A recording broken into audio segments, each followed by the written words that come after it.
This is a presentation on hydraulic accumulators. They are pressure storage devices that use an external source to provide pressure. They're spring type, which uses springs to compress the chamber, raised weight, which uses the weight of another object to compress the chamber, and gas charged, which uses inert gas under pressure to compress the chamber. Uses. They are placed close to the pump with a non-return check valve to prevent backflow to the pump. It absorbs pulsations of energy. If a machine carrying a load hits bumps, the whole machine bounces with the weight of the load. With an accumulator, the fluid in the system can be compressed into the accumulator, meaning only the bucket moves. They also allow for thermal expansion of the fluid, and they also allow for systems to use smaller capacity pumps. They're spring type. They use high tension springs, and as the spring becomes more compressed, it has more force in a linear way. The more the spring is compressed, the higher the pressure the hydraulic fluid is. They have the same structure as gas-charged piston types. As the volume goes down, the pressure in the system goes down.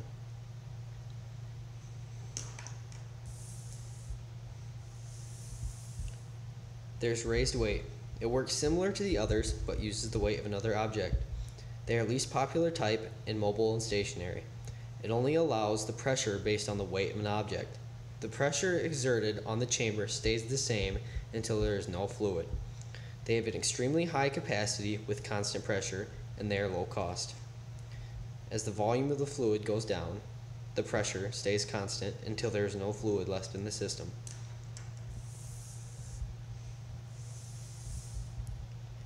And then there's gas charged. They are the most commonly used type. They use compressed gas to apply pressure to the chamber. They most commonly use nitrogen. Oxygen is not used due to the hazard of explosion while under pressure with oils. Pressure of the gas and fluid change inversely. There's bladder type. They are seamless high pressure cylinders with an internal bladder that holds the nitrogen. They are fast acting, non-susceptible to contamination, but have limited compression ratio and the bladder can fail. Just as the others, it holds the nitrogen in this bladder area, and as the oil comes in here, it compresses that nitrogen into the bladder, increasing the pressure. So as volume goes up, pressure goes up.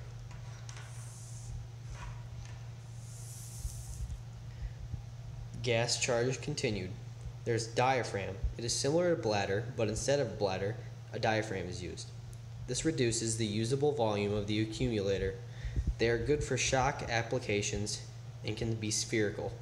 So just as bladder type, it is held in here, the nitrogen, and as the volume of the fluid comes in, it compresses that nitrogen. But the nitrogen cannot fill completely, meaning that you have less volume. Gas charge continued.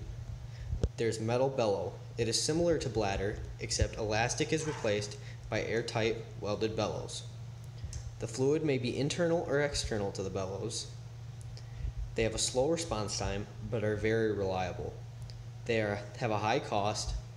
They have a very low spring rate, allowing the gas charge to do all the work with little change in pressure. They have an exceptionally high level accumulator performance.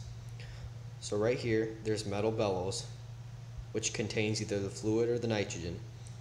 As the fluid comes in, it extends it like a piston or a bladder, but with metal bellows, compressing the nitrogen, increasing the pressure in the system.